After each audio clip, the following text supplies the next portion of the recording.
Bismillahirrahmanirrahim. Assalamualaikum warahmatullahi wabarakatuh. Saudara-saudaraku kaum muslimin dan muslimat yang dirahmati oleh Allah, insya Allah pelajaran kita pada kesempatan kali ini adalah membahas tentang salah seorang sahabat Rasulullah Sallallahu Alaihi Wasallam, yang mana tidak seorang pun insya Allah di kalangan kaum muslimin yang tidak mengenal sahabat Rasulullah yang satu ini. Terkhusus ketika awal pertama kali Rasulullah Sallallahu Alaihi Wasallam tiba ke Madinah, ketika beliau pertama kali hijrah ke Madinah dari Mekah bersama sahabat beliau Abu Bakar As-Siddiq radhiyallahu an.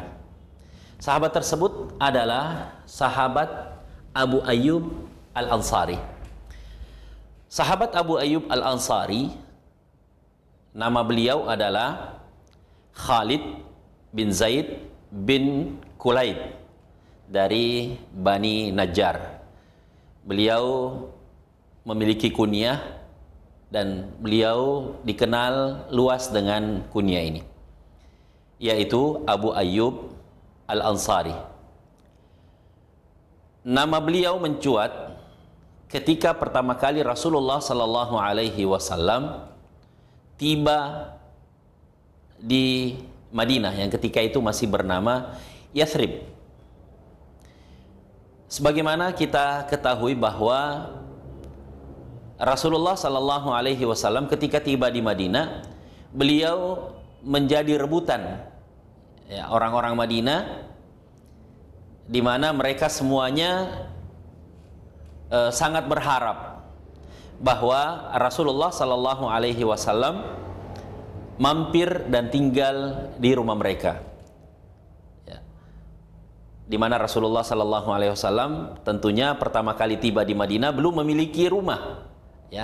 Otomatis beliau akan menjadi tamu di rumah salah seorang penduduk Madinah.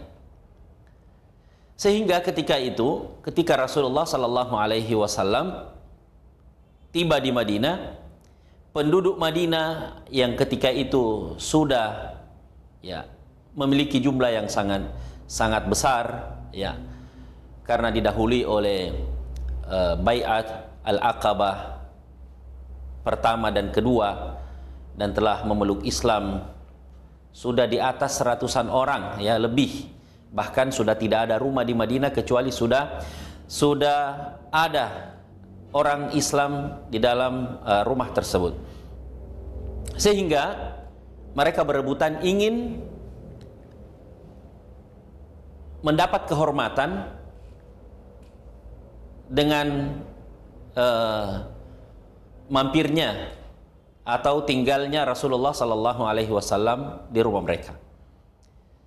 Maka setiap orang berusaha untuk menarik tali kendali daripada kendaraan Rasulullah Sallallahu Alaihi Wasallam. Namun mereka semuanya harap-harap cemas.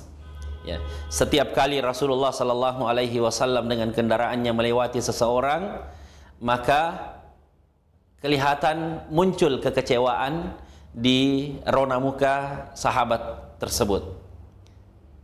Namun sahabat yang ada setelahnya semakin berharap supaya Rasulullah Sallallahu Alaihi Wasallam sudi untuk mampir ke rumah mereka.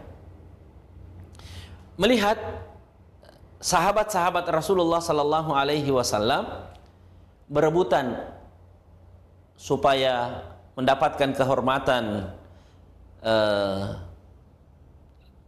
Rasulullah Sallallahu Alaihi Wasallam mampir ke rumah mereka, Rasulullah SAW mengatakan kepada mereka bahwa biarkan tali unta tersebut, karena dia akan berhenti di tempat yang mana ia diperintahkan untuk berhenti. Setelah melewati beberapa sahabat, akhirnya unta Rasulullah sallallahu alaihi wasallam berhenti di depan rumah Abu Ayyub Al-Ansari. Ya. Dari sinilah nama Abu Ayyub Al-Ansari mulai sangat terkenal. Betapa tidak beliau mendapatkan kehormatan yang sangat besar dengan mampirnya Rasulullah sallallahu alaihi wasallam di rumah beliau, dan kelak menjadikan rumah beliau menjadi tempat tinggal beberapa bulan ke depan sebelum beliau sendiri memiliki rumah. Kegembiraan itu nampak ketika Abu Ayyub Al-Ansari mempersilahkan Rasulullah sallallahu alaihi wasallam untuk mampir ke rumahnya, dan beliau membawa serta barang-barang Rasulullah sallallahu alaihi wasallam. Seolah-olah beliau membawa seluruh perbendaharaan dunia, ya, dunia dan segala isinya. Saking gembiranya beliau kedatangan Rasulullah sallallahu alaihi wasallam, dan menjadi satu-satunya orang yang dipilih di antara sekian ratus orang yang berebut untuk menampung Rasulullah sallallahu alaihi wasallam di rumahnya selama beliau belum memiliki rumah. Dari sinilah cerita Abu Ayyub berawal. Rasulullah sallallahu alaihi wasallam ketika awal tinggal di rumah Abu Ayyub Al-Ansari, beliau meminta supaya beliau tinggal di bahagian bawah dari rumah Abu Ayyub Al-Ansari, dengan alasan bahwa Rasulullah sering kedatangan tamu, ya, sebagai orang yang sangat dihormati, dihargai oleh penduduk Madinah dan kaum muslimin yang telah memeluk Islam, tentu akan didatangi secara bergantian oleh sahabat-sahabat beliau, sehingga beliau agak keberatan kalau harus tinggal di atas, mengingat, ya, struktur daripada rumah orang-orang dahulu tentunya belum sama dengan rumah kita sekarang, ya. Sekalipun sudah bertingkat, ya, ada lantai bawah, ada lantai atas, namun rumah-rumah ketika itu sekalipun sudah 2 lantai masih terbuat dari batu dan tanah liat, sehingga kalau banyak orang yang bergerak di lantai atas akan mengkhawatirkan setidaknya kalaupun tidak rubuh maka akan ada material yang jatuh dari atas. Sehingga Rasulullah SAW meminta Abu Ayyub supaya mereka Abu Ayyub dan istrinya tinggal di lantai atas. Akhirnya Abu Ayyub mengatakan sama'an wa ta'ah ya Rasulullah.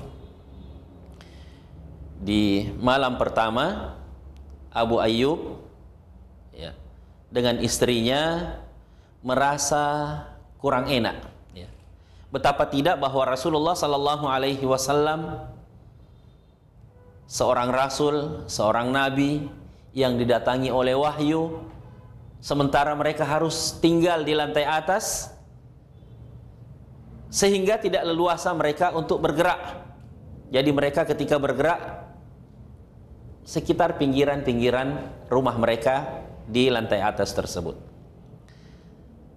Ada suatu kejadian yang tidak bisa dilupakan oleh Abu Ayyub, ya, dan ini beliau sangat tidak enak, ya, perasaannya, yaitu suatu ketika di malam hari yang sangat dingin. Sebagaimana kita ketahui, Madinah adalah salah satu kota yang ketika musim dinginnya sangat luar biasa. Di malam yang sangat dingin, secara tidak sengaja tempat penampungan air dari Abu Ayyub Al-Ansari dan istrinya, yang tadinya, ya, tempat penampungan air itu terbuat dari tanah liat, ya, sama dengan tempat penampungan air orang tua kita dahulu terbuat dari tanah liat. Secara tidak sengaja tempat penampungan air mereka pecah, ya, yang membuat air akan meluber kemana-mana. Abu Ayyub dan istrinya dengan sigap menggunakan satu-satunya kain yang mereka gunakan sebagai selimut untuk mengeringkan air tersebut, ya. Karena mereka khawatir jangan sampai rembesan air itu turun mengenai Rasulullah sallallahu alaihi wasallam yang tinggal di lantai bawah rumah mereka.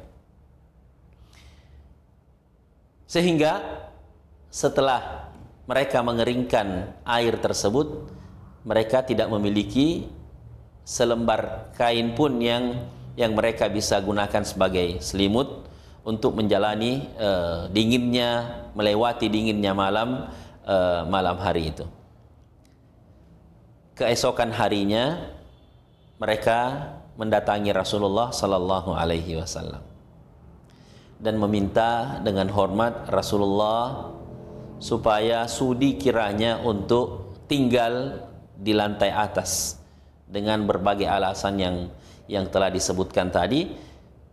Beliau tidak enak bahwa ada Rasulullah di lantai bawah sementara mereka di atas, dengan kejadian pecahnya tempat air mereka, sehingga mereka mengeringkannya dengan satu-satunya selimut yang mereka miliki. Walhasil Rasulullah sallallahu alaihi wasallam menyetujui permintaan Abu Ayyub Al-Ansari dan istrinya. Lalu Rasulullah sallallahu alaihi wasallam tinggal di lantai atas.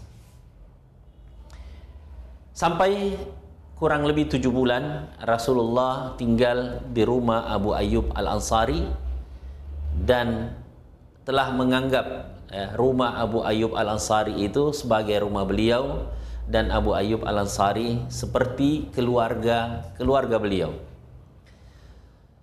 Setelah itu Rasulullah sallallahu alaihi wasallam membangun Masjid Nabawi, ya, masjid beliau.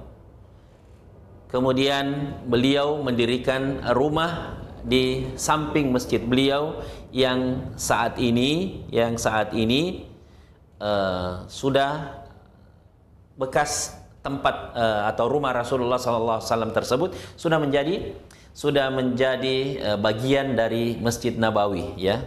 Makam beliau sekarang sudah berada di tengah-tengah Masjid Nabawi akibat perluasan Masjid Nabawi yang telah dilakukan berkali-kali. Suatu ketika setelah Rasulullah SAW sudah tinggal terpisah dengan beliau,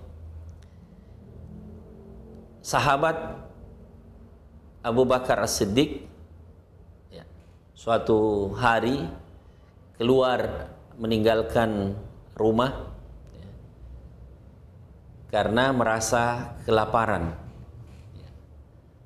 Tidak disangka ternyata sahabat Umar bin Khattab juga keluar meninggalkan rumahnya untuk mencari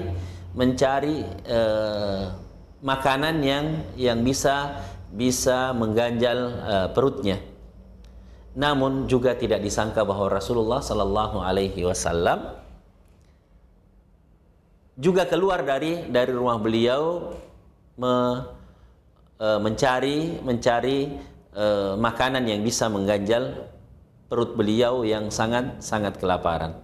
Akhirnya Rasulullah SAW mengajak sahabat-sahabatnya tersebut untuk mengunjungi rumah Abu Ayyub Al-Ansari yang tidak jauh dari rumah mereka. Jadi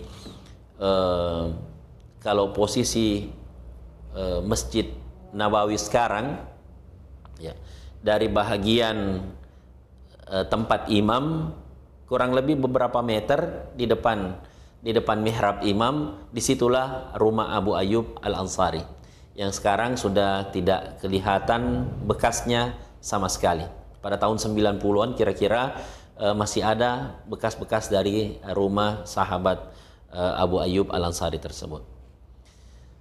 Selanjutnya ketika mereka tiba di rumah Abu Ayyub Al-Ansari, Rasulullah sallallahu alaihi wasallam memberi salam dan minta izin kepada tuan rumah untuk masuk.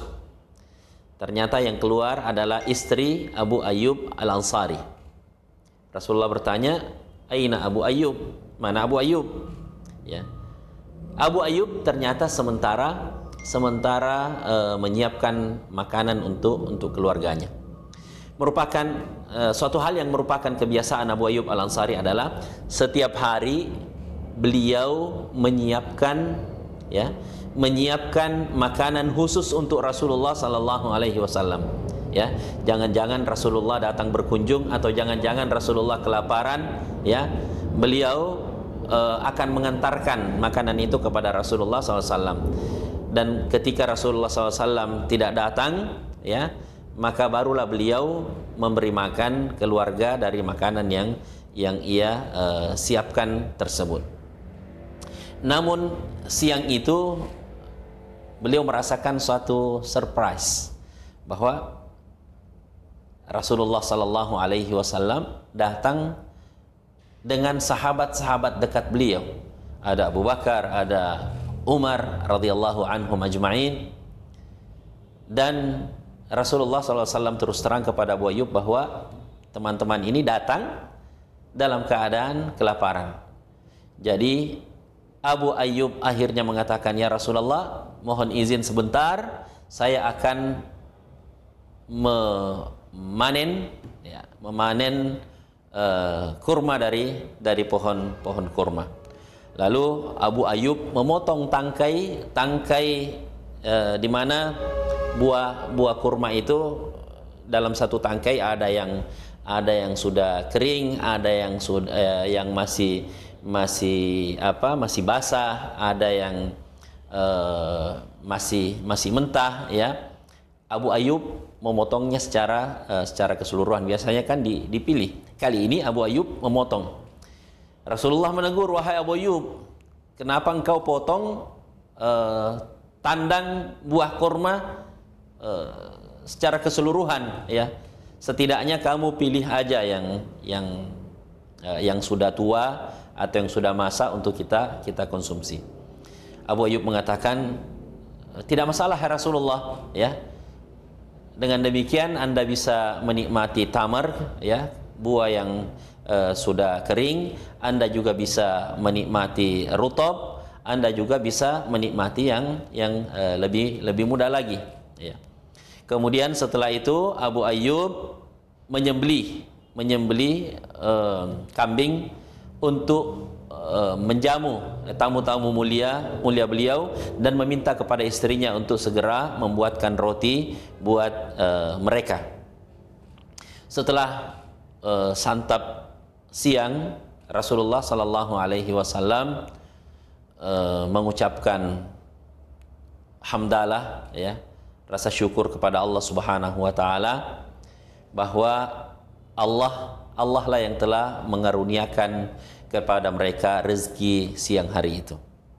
Salah satu kebiasaan Rasulullah sallallahu alaihi wasallam ketika beliau dijamu atau ketika seseorang melakukan kebaikan kepada beliau tidak lupa untuk selalu berusaha membalas kebaikan orang lain. Sehingga Rasulullah SAW mengatakan kepada Abu Ayyub, "Wahai Abu Ayyub, kalau bisa besok engkau datang ke rumah."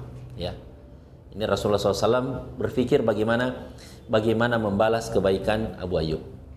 Abu Ayyub mengatakan, "Sam'an wa ta'atan ya Rasulullah." Sami'na wa ta'na ya Rasulullah. Insyaallah besok saya datang ke rumah Rasulullah. Keesokan harinya Abu Ayyub mendatangi rumah Rasulullah sallallahu alaihi wasallam.